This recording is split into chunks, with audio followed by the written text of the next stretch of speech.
Hey everybody, it's Cindy here, and I've been doing a series of video blogs about boundaries as a form of self-love and self-care. Getting boundaries in our lives, perimeters about different things. And for this one, I want to talk to those of you who are dating in midlife and some of the boundaries you may want to keep in mind as you're dating again in your life, maybe for the first time in decades.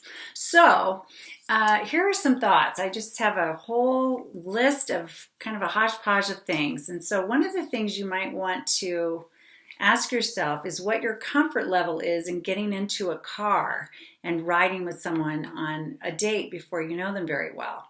One of my rules when I started dating again in midlife was I met the gentleman I was dating for dates. For the first date, I would drive myself to wherever our decided location was and would not get into a guy's car for at least a first date.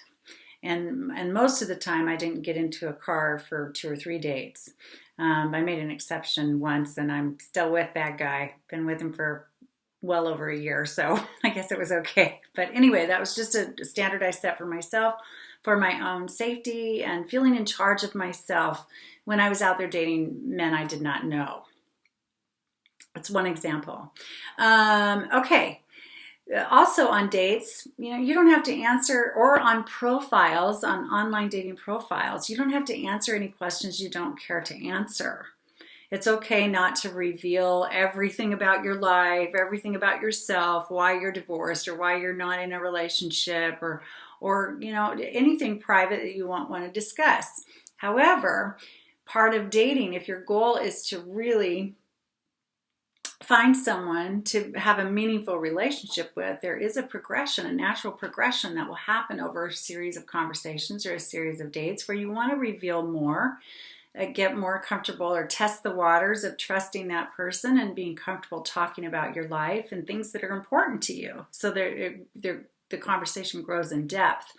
But you don't have to feel like you have to reveal everything right off the bat or in a profile or a first date or in the emailing online that goes on and things like that. Just start with what's comfortable and simple about you, maybe things you enjoy doing, hobbies you have, what work you've had experienced in your life that's been meaningful to you, places you've traveled to, whatever topics are interesting to you and that you'd like to hear from them about. And then add on to that as time goes on if you end up dating someone several times or developing a relationship with them. So again, only answer the questions you want to answer, feel comfortable answering.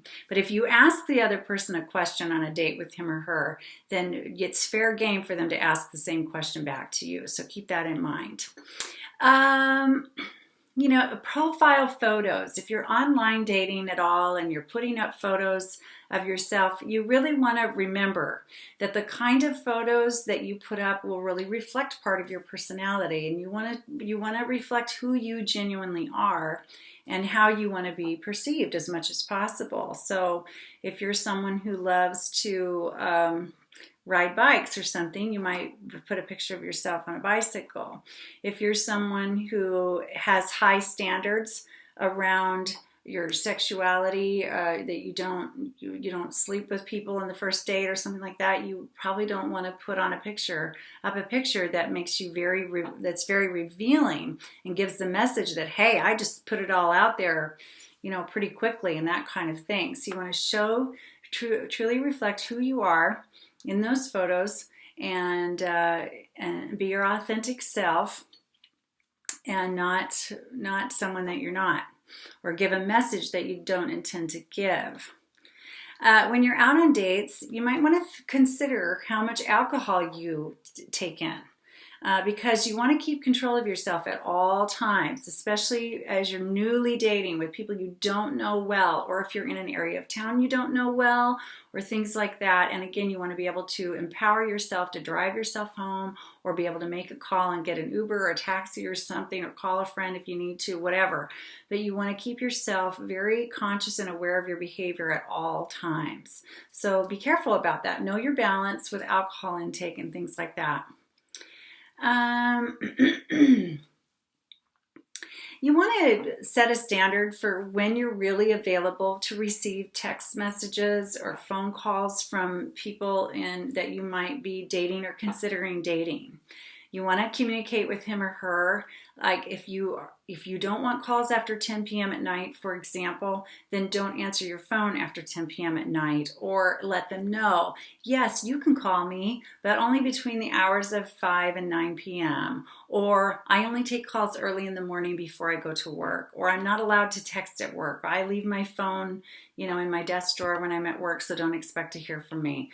Whatever kinds of boundaries you want to put around the communication, the hours of communication is fine. And you want to ask the other person as well, what's respectful to them? What are their needs around times of day or night that are best for you to have your social time to talk and chat and things like that.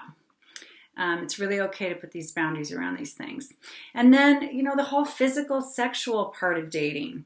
You want to make decisions that honor and respect who you are and what you're really wanting, and to be aware of what they want and need in their life as well, and look for people who value what you value.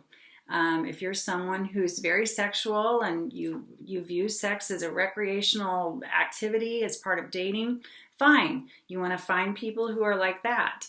If you're someone who waits a while or wants a commitment at some level before you have sex with someone, that's okay too. You just want to make yourself really, really clear and give that message. Either directly verbally, or if someone makes a move and is ready for more than you are, it's okay to stop them. It's okay to say, oh, I'm so attracted to you, if that's true.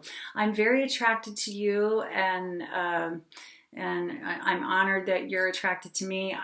I choose to wait a while on this, or I want to get to know you better before we move forward in that way, or say it however you need to say it, but it's okay to put the boundary there as well, and only do what you're comfortable doing, what you feel ready to be doing, and expressing yourself physically and sexually in a way that is aligned with who you genuinely are and what you're genuinely looking for out there in the dating world. And along those lines, it's very important that you decide for yourself what your goals are with dating. Some people are looking to just, kind of put themselves out there again and kind of get their feet wet in the social world again. And many of you haven't dated in decades because you've been married for a really long time and haven't dated since you were in high school or college or those earlier years in our 20s or early 30s. And then it's kind of a whole new ball game, because now there's online dating, which didn't exist when those of us who are in midlife or in our early or younger adult years. So there's and you can participate in online dating or not. It's a valid choice, but it's not for everyone. So you want to ask yourself, what are my goals in dating? Why am I dating right now? Am I looking for friends to do things with? That I may also be attracted to and want to build up to something later? Or am I just looking for companionship? I love to go to movies and I'm just looking for a buddy to go to the movies with once in a while? Or are you seeking your next spouse? Is that what you want? Are you hoping to be a married person again? Or somewhere in the middle? Maybe you're looking for a travel companion. Maybe you're looking for someone to share expenses with.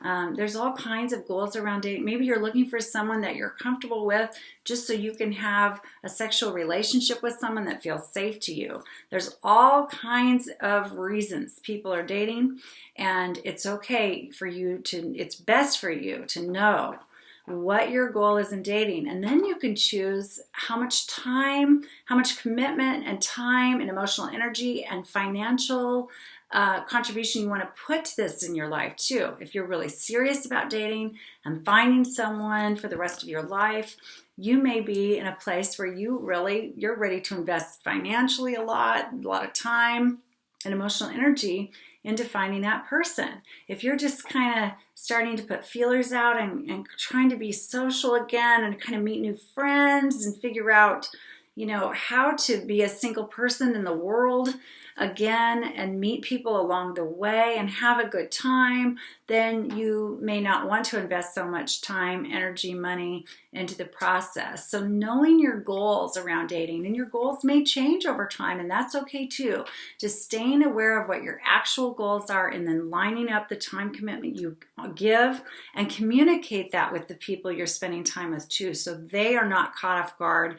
You may be out on a date with someone who's thinking they want to be married again sooner rather than later, whereas you're just trying to figure out how to be single and want somebody to do something with once in a while. So you want to make sure that you're communicating what your goals are, what your hopes are through the dating process, and that you're asking those questions of other people too, so you find people that are aligned in the same way as you. That will save everybody a lot of time and effort and heartache if everyone knows what everyone's goals are throughout the process. So those are some boundaries to consider as you are approaching dating again in your life. And I know it can be a challenge. It can be a little scary. And you may find yourself resisting it also, but at the same time feeling lonesome or like you want to get out there again. So put on your courage muscles and realize that you are in charge of yourself and you're in charge of your life, and that dating can be whatever you want it to be, and that it's up to you to create the kind of experiences that you're really looking for, and that it's a really wonderful learning experience and a great opportunity for growth. So I wish you well in that. And if you have further questions or things that you want to talk to me about around that, let me know. Just give me a message here and we'll set up a call and we'll see what we can do. So anyway, wishing you all the best out there, and I'll talk to you again soon. Bye.